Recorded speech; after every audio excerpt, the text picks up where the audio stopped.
오늘 아침 새벽 기도에 시작하겠습니다. 우리 찬송가 263장으로 같이 찬송하시겠습니다.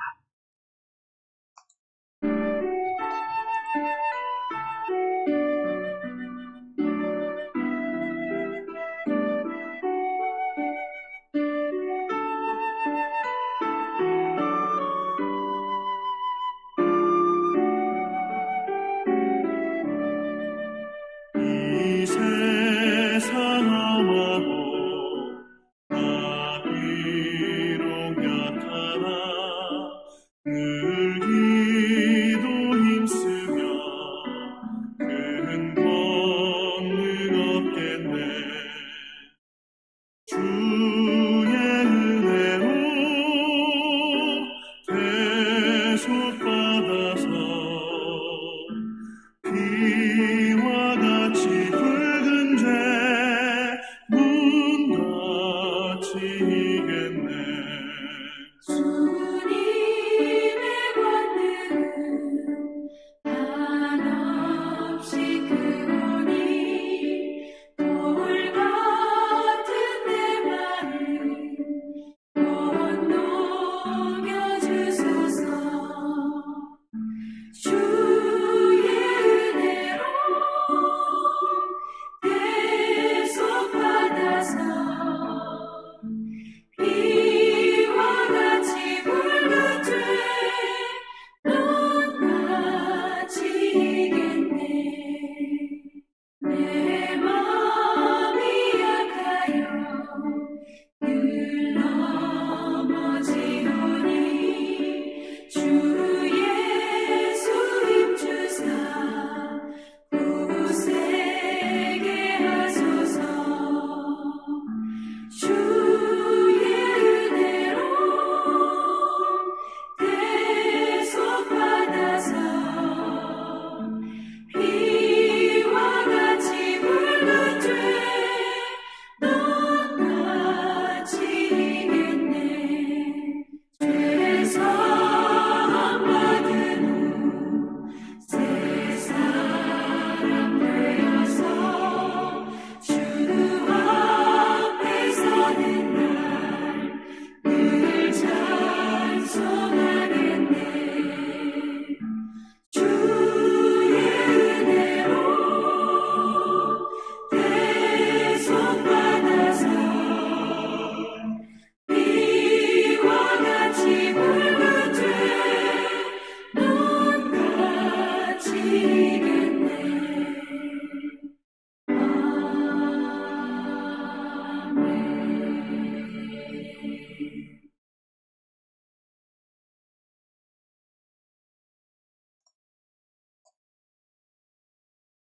하나님 아버지 감사합니다. 오늘도 저희들을 깨워주시고 우리가 이 고난주간 동안에 주의 말씀으로 저희들을 정결하여 주시고 우리가 이 고난주간을 지나면서 우리를 대속하시는 하나님 은혜를 깨닫는 시간입니다. 하나님의 그 사랑을 우리도 받아서 그 사랑을 전할 수 있는 믿음 되게 하여 주옵소서. 오늘도 주신 그 말씀 우리 심령에 잘 박힌 못으로 새겨져서 우리가 이 땅을 살아가면서 하나님의 그 대속의 은혜를 맛보며 살아가게 하여 주옵소서. 예수님 이름으로 감사 기도드립니다. 아멘. 오늘 본문 말씀은 시편 12편입니다. 여호와여 도우소서. 경건한 자가 끊어지며 충실한 자들이 인생 중에 없어지나이다.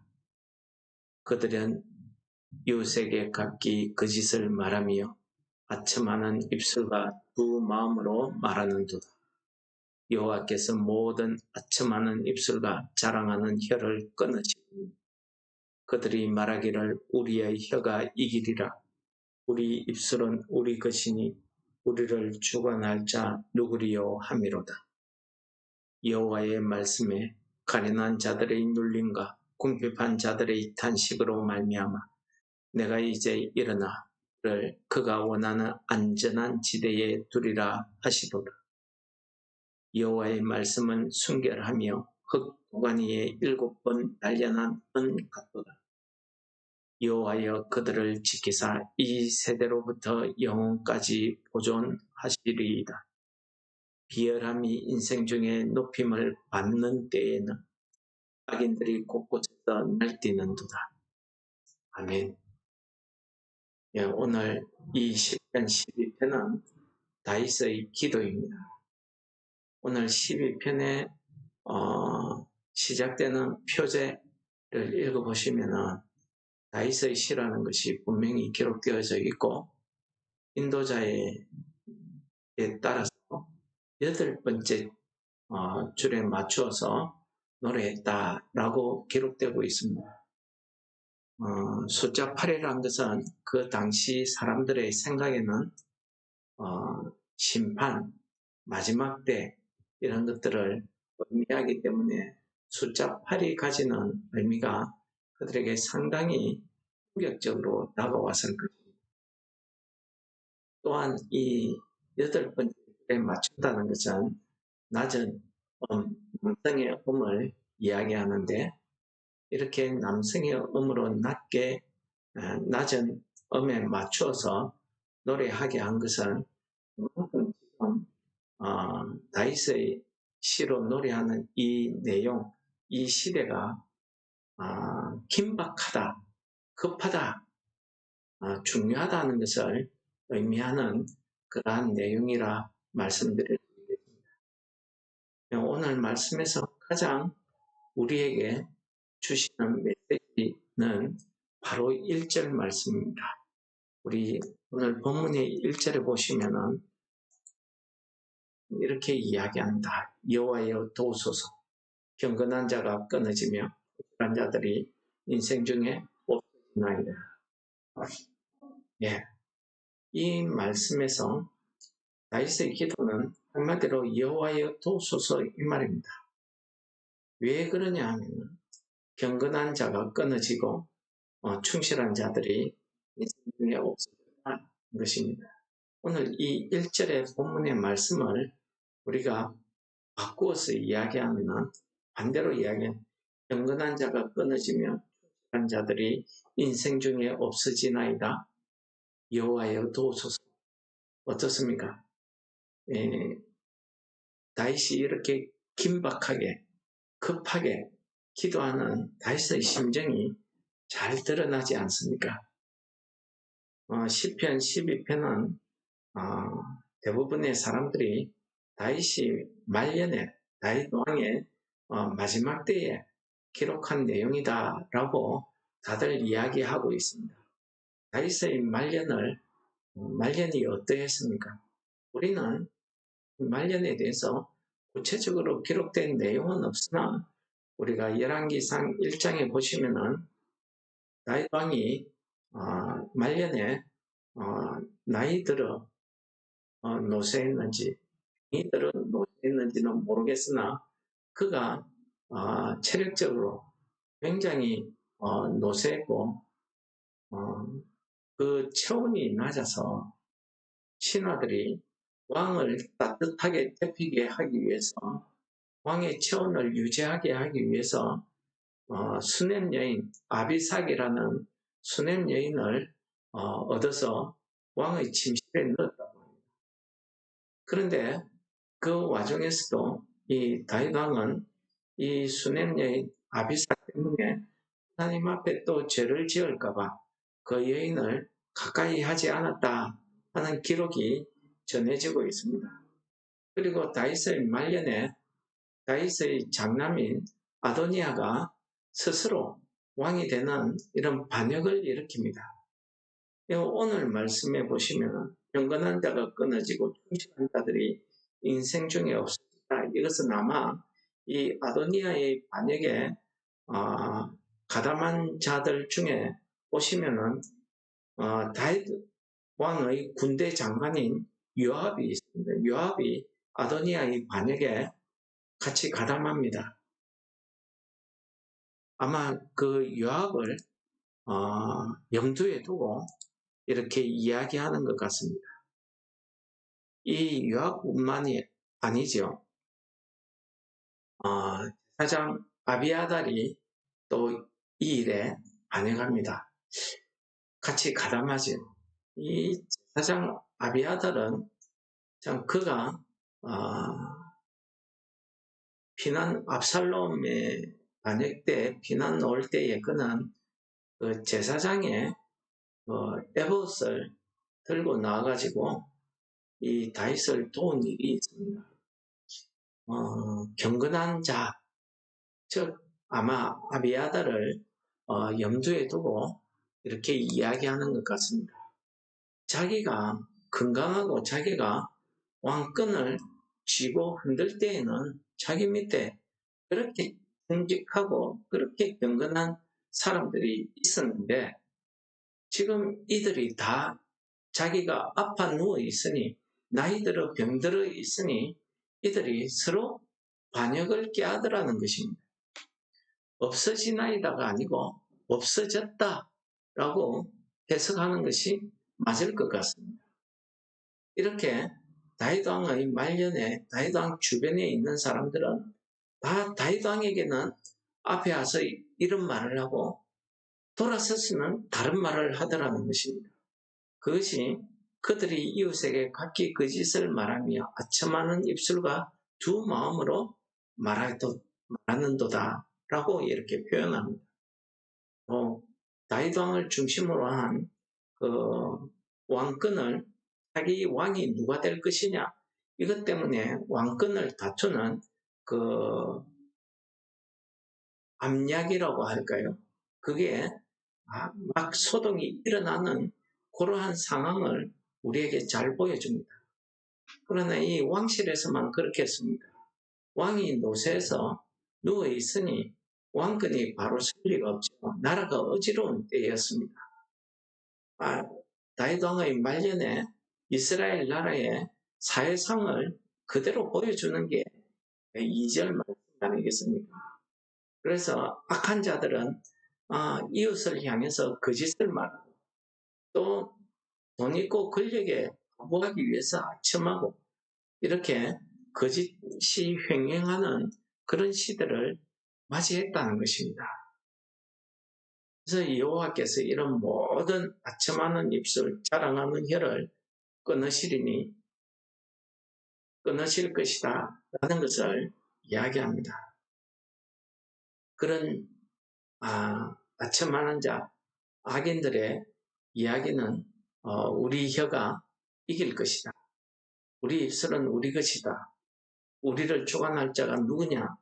그러니까 그들을 제압할 사람이 아무도 지금 없는 겁니다. 무정부 상태가 되어버린 겁니다. 그래서 아도니아를 중심으로 일단의 그룹이 만들어져서 아도니아를 왕으로 추대하기 시작.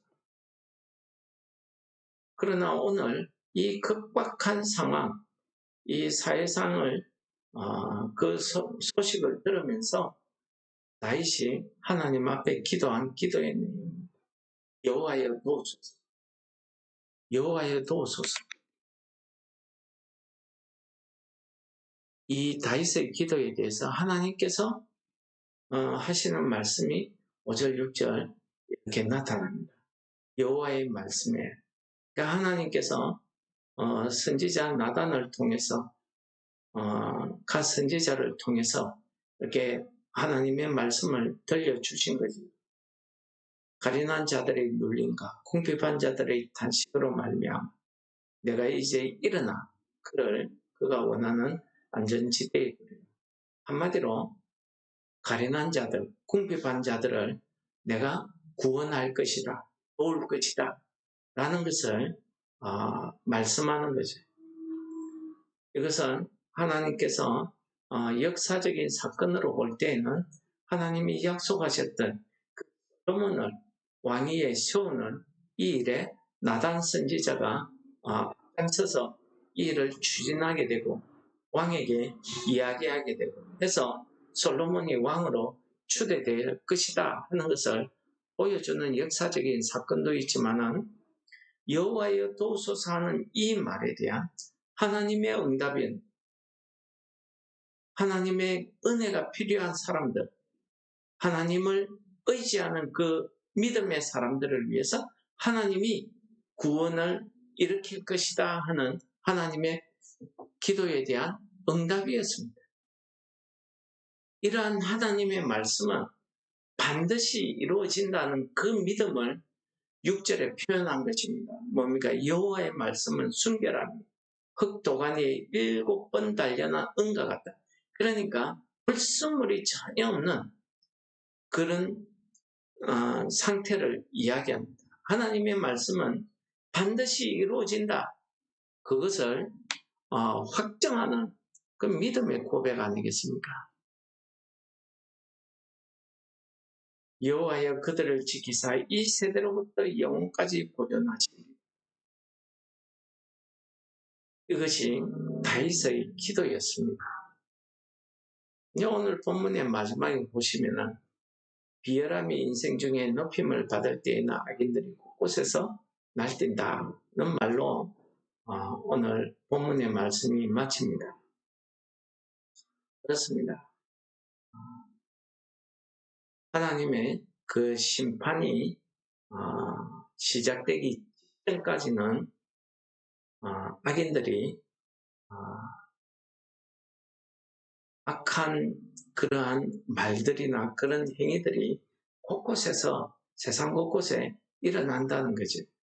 이 말씀을 읽어보면 오늘을 살아가는 이 세대를 그대로 비유한 말씀 같습니다.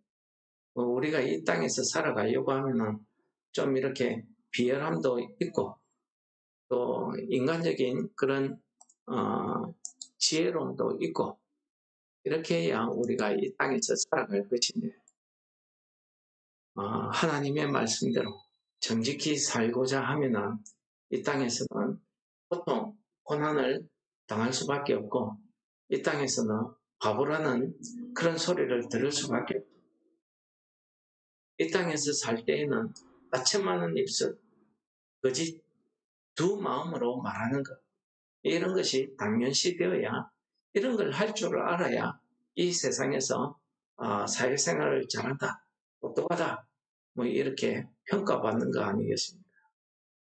그러나 오늘 시인은 분명하게 우리에게 이야기합니다. 여호와여 도우소서 하는 이 기도야말로 하나님께서 이제 일어나서 그들을 안전지대에 두리라 하는 이 순결한 하나님의 말씀, 그 응답이 이루어질 것을 믿는 그 믿음 말입니다. 고난주간을 지나면서 오늘 시편 12편이 우리에게 주시는 그 은혜는 크다 할 것입니다. 우리가 이 땅을 살아가면서 하나님의 말씀대로 믿음을 지켜서 살려고 하면 우리를 죄에 빠뜨리는 그런 유혹, 거짓이 얼마나 많이 횡행합니까?